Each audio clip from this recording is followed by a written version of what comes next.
புதிய அரசியலமைப்புக்கான தேவையை வலியுறுத்தும் கர்தினால் மெல்கம் ரஞ்சிதாண்டகை. மக்களின் எண்ணத்தை போலீசார் மாற்ற வேண்டும், சந்திரசேகர் அறிவுறுத்து. அரசாங்கம் முதல் 100 நாட்களில் தோல்வி அடைந்துள்ளது, கயந்த கருணாதிலக்க தெரிவிப்பு. இன பிரச்சினைக்கான தீர்வு விடயத்தில் அரசாங்கத்தின் உறுதிப்பாடு தொடர்பில் சுரேஷ் பிரேமச்சந்திரன் சந்தேகம். ஊடகங்களை அச்சுறுத்தும் ஊடகத்துறை அமைச்சர் சாடும் ஐக்கிய மக்கள் சக்தி.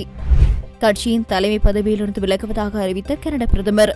ஒவ்வொரு வாரங்களிலும் ஞாயிற்றுக்கிழமைகளில் நேரலையில் இணைந்து கொள்வோம் ஊடரப்பு நிகழ்ச்சியின் ஊடாக. ஜனநாயக ஆட்சிக்கு புதிய அரசியலமைப்பின் தேவை எழுந்துள்ளதாக கொழும்பு பேராயர் கர்தினால் மெல்கம் ரஞ்சிதாண்டகை தெரிவித்துள்ளார். சபாநாயகர் ஜெகத் விக்ரமரத்னவுக்கும் கொழும்பு பேராயருக்கும் இடையில் நேற்று பிற்பகல் இடம்பெற்ற சந்திப்புக்கு பின்னர் ஊடகங்களுக்கு கருத்து தெரிவிக்கும் போது அவர் மேற்கண்டவாறு குறிப்பிட்டுள்ளார். ஜனநாயகத்துக்கு எதிரான ஊழல் மோசடிகளை விசாரணை செய்வதற்கான வலுவான பொறிமுறையை உருவாக்குவதற்கு புதிய அரசியலமைப்பு அவசியம் எனவும் சுட்டிக்காட்டியுள்ளார். உயிர்த்த ஞாயிறு தாக்குதலின் பின்னணியில் உள்ள உண்மையான தகவல்களை வெளியிடுவது மிகவும் முக்கியம்.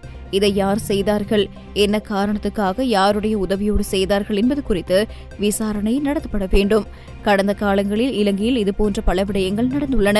கொலைகள், காணாமல் போதல்கள் போன்ற பல விடயங்கள் உரிய முறையில் விசாரணைக்கு உட்படுத்தப்படவில்லை.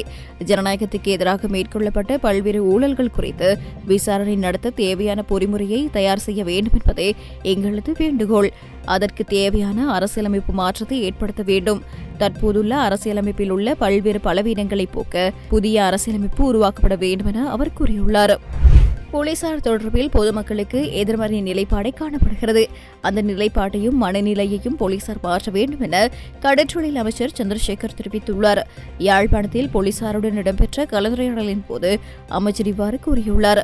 இங்கு அவர் மேலும் தெரிவித்ததாவது, வடமாகாணத்தில் போலீசார் அர்ப்பணிப்போடு பணியாற்றுகின்றனர் என்பதை மறுப்பதற்கில்லை.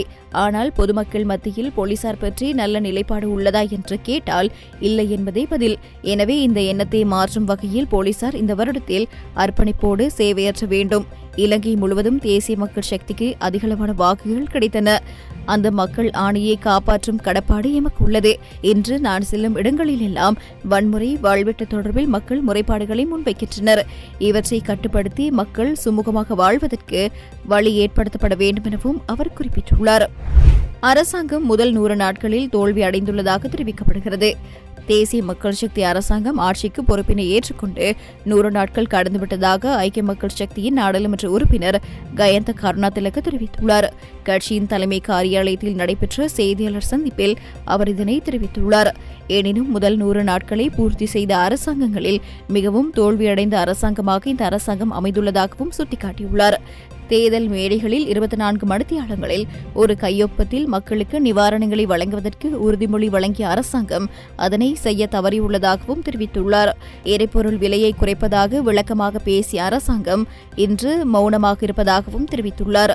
3/2 பெரும்பான்மை பலத்தை கொண்ட அரசாங்கத்தினால் செய்ய முடியாத காரியங்களை நல்லாட்சி அரசாங்கம் மேற்கொண்டிருந்தது எனவும் சுட்டிக்காட்டியுள்ளார்.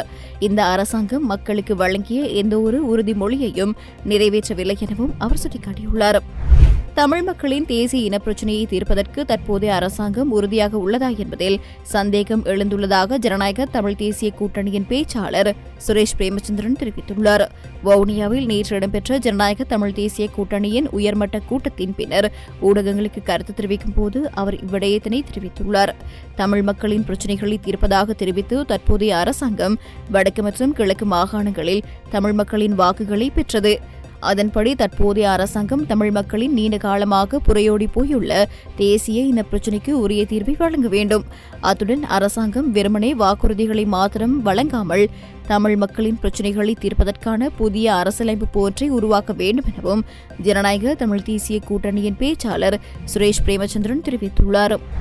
ஊடகவியலாளர்களின் உரிமைகளையும் பாதுகாப்பையும் உறுதிப்படுத்த வேண்டிய ஊடகத்துறை அமைச்சர் நலிந்த ஜேதிச அவற்றை அச்சுறுத்தும் வகையில் செயற்படுவதை உடனடியாக நிறுத்த வேண்டும் என ஐக்கிய மக்கள் சக்தி வலியுறுத்தியுள்ளது. ஐக்கிய மக்கள் சக்தியினால் வெளியிடப்பட்ட அறிக்கையில் இவ்விடயம் தெரிவிக்கப்பட்டுள்ளது. இந்த அறிக்கையில் மேலும் தெரிவிக்கப்பட்டுள்ளதாவது, தேசிய பத்திரிகையொன்றில் வெளியான செய்தியின் அடிப்படையில் சுகாதார மற்றும் ஊடகத்துறை அமைச்சர் நலிந்த ஜேதிச விடுத்த அச்சுறுத்தலை வன்மையாக கண்டிக்கின்றோம். ஊடக சுதந்திரத்தை பாதுகாப்பதாக உறுதியளித்த தற்போதைய அரசாங்கம் அவர்களின் கருத்துக்கு பதிலளிக்காத ஊடக நிறுவனங்களுக்கு அழுத்தங்களை பிரயோகித்து வருகின்றது.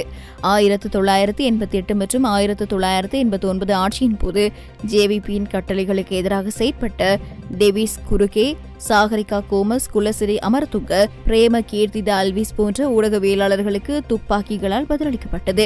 இன்று துப்பாக்கி ஏந்தியவாறு பதில் கூறாவிட்டாலும் வழமை போன்று ஊடகத்துறை அமைச்சர் அச்சுறுத்தல் அறிக்கைகள் மூலம் ஊடகங்கள் மீது அழுத்தம் பிரயோகிக்கின்றார். அத்துருகிரிய காவல்துறையினரால் பிரிட்ஜி ஒருவருக்கு இழைக்கப்பட்ட அநீதி தொடர்பில் பத்திரிகையொன்று செய்தி வெளியிட்டது. அந்த செய்தி தவறாக இருந்தால் அதற்குரிய நடவடிக்கைகளை முன்னெடுப்பதற்கு பதிலாக தமக்கு எதிரான கருத்துக்களை கூறும் ஊடகங்கள் மீது துறைசார் அமைச்சராலேயே அச்சுறுத்தல் விடுக்கப்படுகிறது. ஊடகவியலாளர்களின் உரிமைகளையும் பாதுகாப்பையும் உறுதிப்படுத்த வேண்டிய ஊடகத்துறை அமைச்சர் இதுபோன்று செயற்படுவது உடனடியாக நிறுத்தப்பட வேண்டும் என்பதை வலியுறுத்துவதாக அதில் மேலும் தெரிவிக்கப்பட்டுள்ளது. கனடாவின் பிரதமர் ஜஸ்டின் ட்ரூடோ இந்த வாரம் லிபரல் கட்சியின் தலைமை பதவியிலிருந்து விலகுவதாக அறிவித்துள்ளார். கட்சி கூட்டத்துக்கு முன்னதாக அவர் பதவி விலக உள்ளதாக வெளிநாட்டு ஊடகங்கள் செய்தி வெளியிட்டுள்ளன. எவ்வாறாயினும் கட்சியின் தலைமையிலிருந்து ட்ரூடோ உடனடியாக விலகுவாரா அல்லது அடுத்த தலைவர் தேர்ந்தெடுக்கப்படும் வரை பதவியில் நீடிப்பாரா என்பது குறித்து அவர் எதுவும் தெரிவிக்கவில்லை. ஜஸ்டின் ட்ரூடோ 2013 ஆண்டு முதல் லிபரல் கட்சியின் தலைவராக இருந்து வருகிறார் என்பது குறிப்பிடத்தக்கது.